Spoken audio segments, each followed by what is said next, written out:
Welcome to Bird Dog Politics. I'm BDP. I don't think I can keep up that energy. Welcome to Bird Dog Politics. I'm BDP. Today is Flag Day, Donald Trump's birthday, the 250th birthday of the United States Army, and the day of the No Kings protest. So I put on my ranked choice voting shirt, my Tim Walz camel, put the American flag over my shoulder, and walked through town to a Flag Day celebration. And I thought about how far we've come in the past 10 years. 10 years ago, Donald Trump came down the golden escalator and he said, "The American people are hurting." I said, "Yes, sir, we are. We work too hard, we get paid too little, and too many politicians are out of touch about that." And then he said, "I can fix it. I know the problems. I know how to make American families more safe, more secure, more financially well off. All of our problems are because of illegal immigrants." And I thought, Mr. President, don't you mean the billionaires, multimillionaires who hire the illegal immigrants instead of hiring hardworking American citizens? I guess not. But at the time, people got real enthusiastic up here in the Northwoods because we work hard.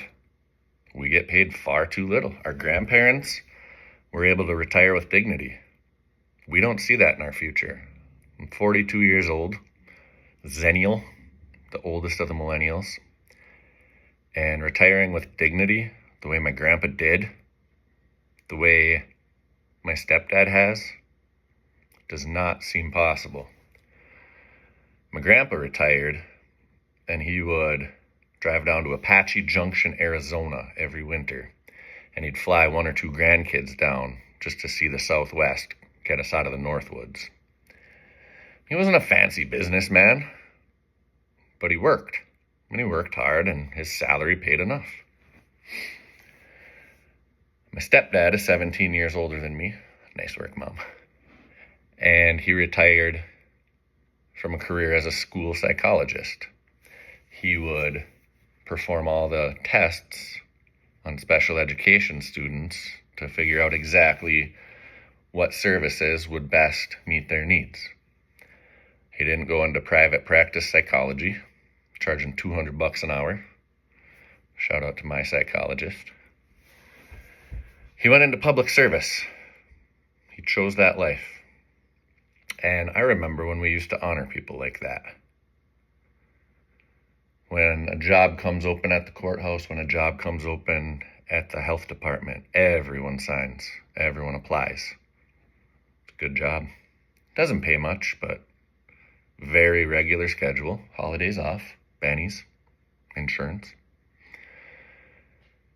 And that's how we talked about our public servants. We didn't talk about them as leeches. We didn't say we want to make their lives miserable. Russell Vought, I see you. Mitt Romney said the government can't create jobs. He's wrong. I'm a teacher. I work for the government. My sister works at the Home for Veterans, works for the government. My brother-in-law is a policeman, works for the government. Stepdad, told you.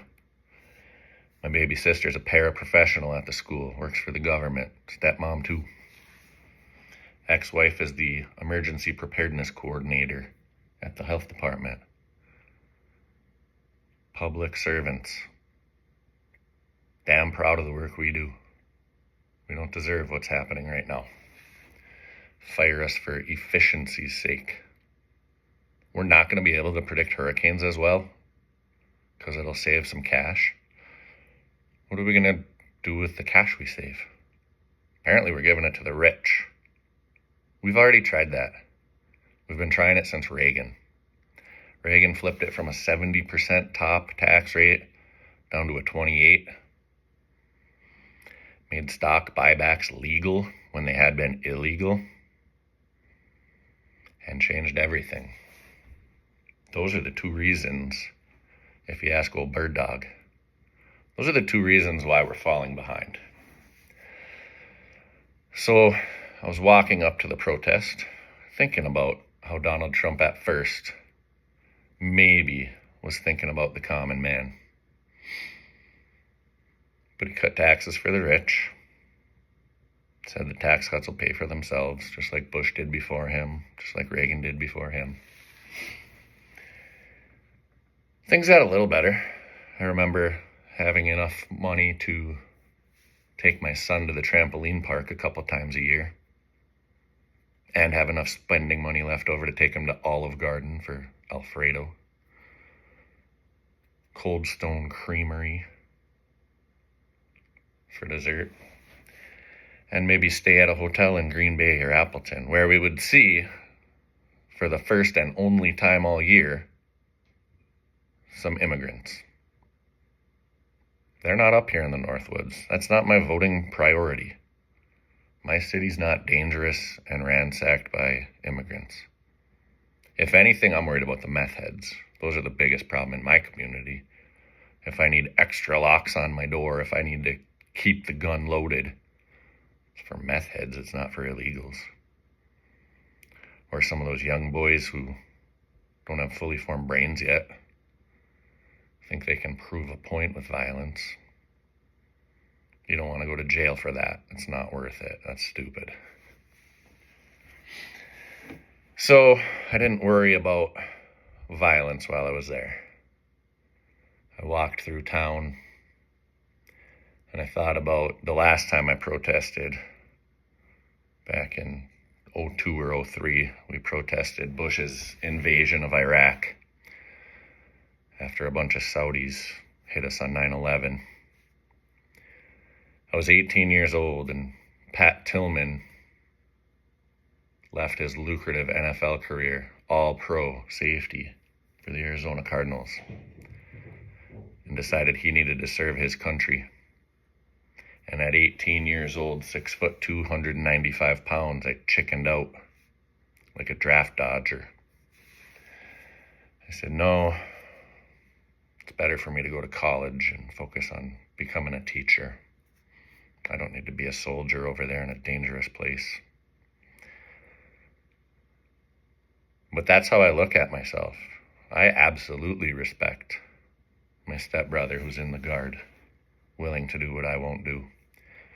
My best friend's a second lieutenant in the Guard Teacher of the Year.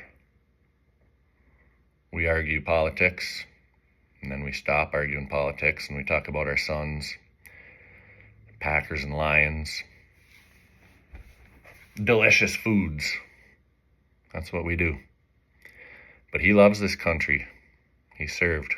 He continues to serve as a social studies teacher. I love this country too. I believe that if you're an American, you should have the right to vote. And I believe if you're a political candidate, you should create a message that resonates with the most voters. And if you fail to do so, then you get the hell out. You don't whine and cry that it was rigged. Sounds like a kid whining about the umpire. That wasn't a strike. We can count. We know which number is bigger than which number. And so I want every American to be able to vote. And I want the most resonating message to be the winning one. You don't manipulate it. You don't gerrymander a district. I live in one that's fairly naturally divided. You can't really do much. I live up in the Northwoods in the UP of Michigan. Jack Bergman is my congressman. He doesn't hold town halls, which is a shame. But he's a veteran, so he cares about veterans. It'd be great if he would host some town halls. But we vote for him election cycle after election cycle. We don't challenge that because we didn't vote for him, that he didn't receive the most votes. We just try to find another candidate with a better message. And if the message is we don't need Medicaid. We don't need Medicare. We don't need a weather service. We don't need the air traffic controllers.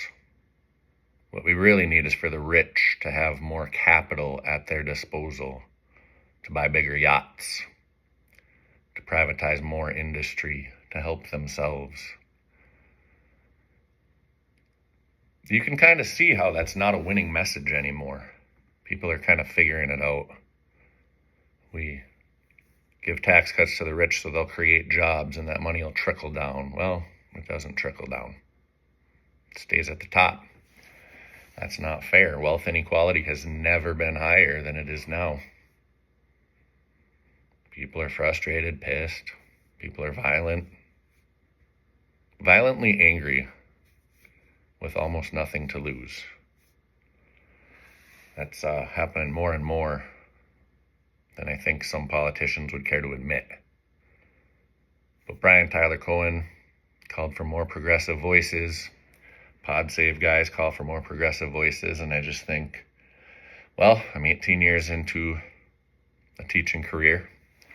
We have a brand new superintendent. And at his introductory staff meeting, he said, well, I know this is a very contentious election.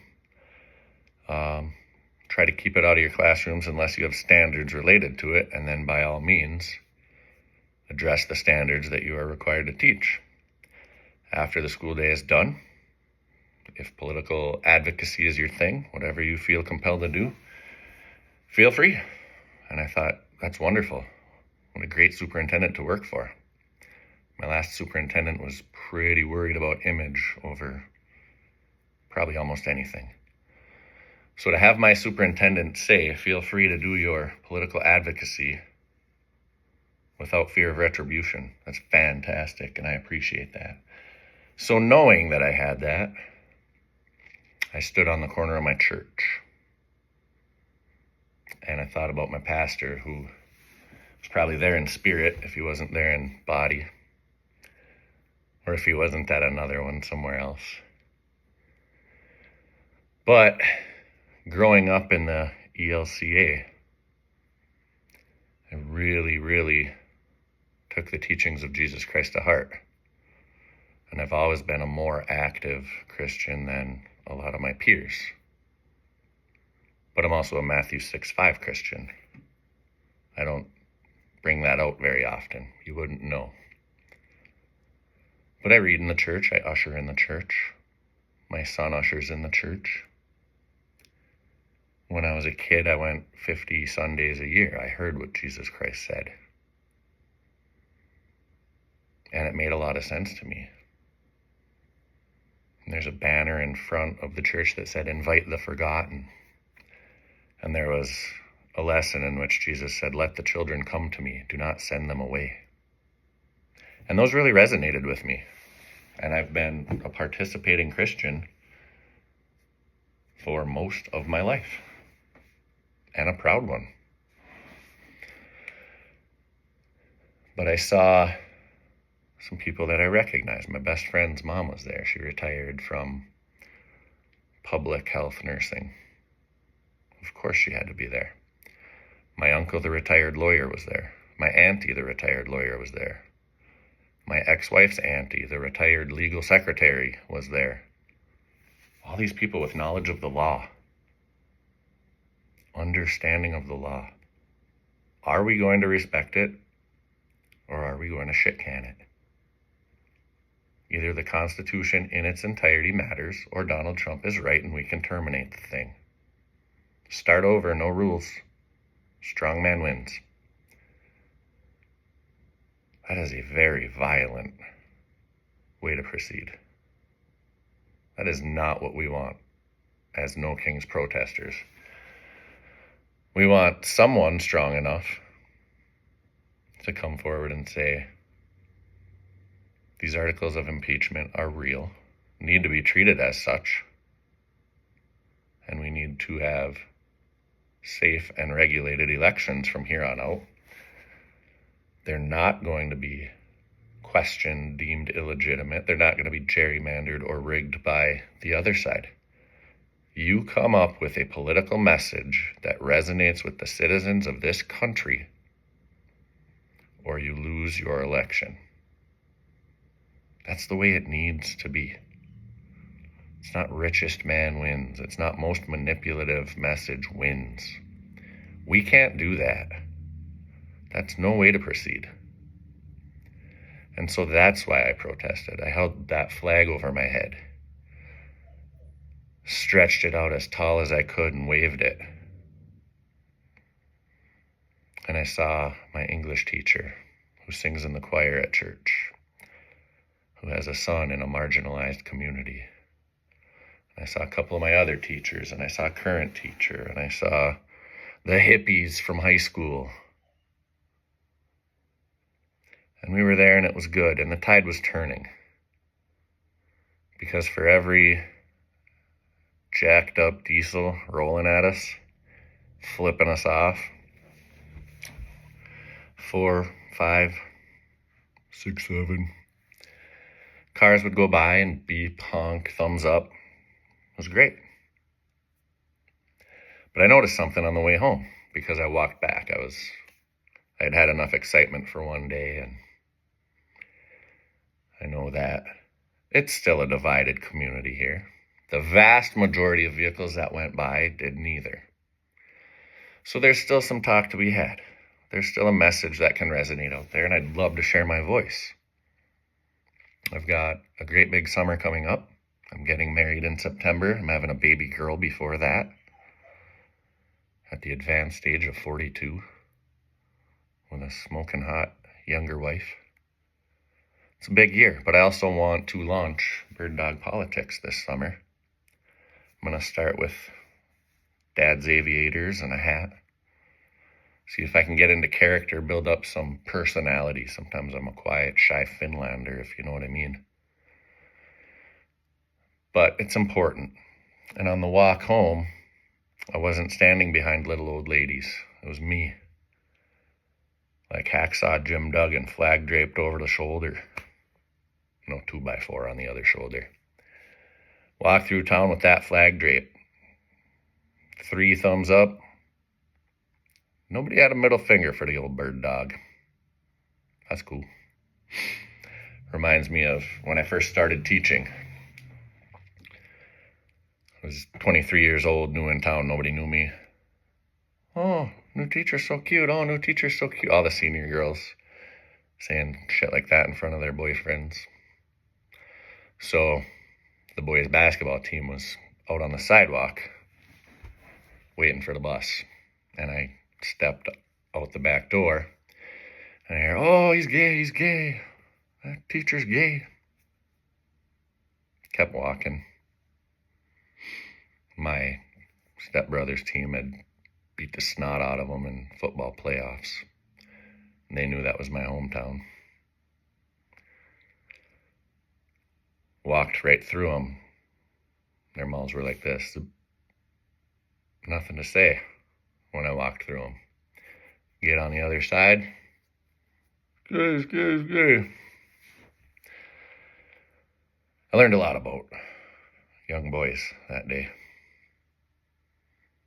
I watched Adolescence. I learned more about young boys. And I think Bill Maher's onto something. We need to address this. There's a lot of loneliness. There's a lot of misinformation. And it's getting harder and harder to be a young man in this country. And to think that being a hardworking, honest young man will lead you to the American dream. That is not because of illegal immigrants. That is because of wealth inequality. And I'm going to be here this summer to try to help convince as many people as I can. Someday I'll be brave enough to take the aviators off, take the hat off. But I also love kayfabe, I'm going to do a riff on that in the near future here. But this is the first one, and it's important to me.